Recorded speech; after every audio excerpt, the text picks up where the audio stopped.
Rusiya Federasiyası Dağıstan Respublikasının hökumət sədri Abdusamed Qamidov da Azərbaycanda işgüzar səfərdədir.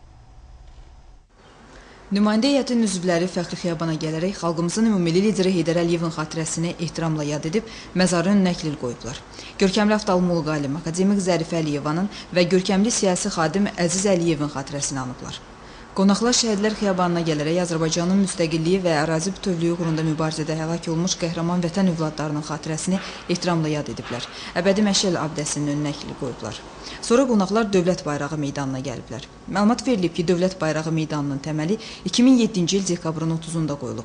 Meydan üçün seçilmiş yer Dövlət Bayrağının paytaxtın müxtəlif nöqtələrindən görünməsinə imkan yaradır.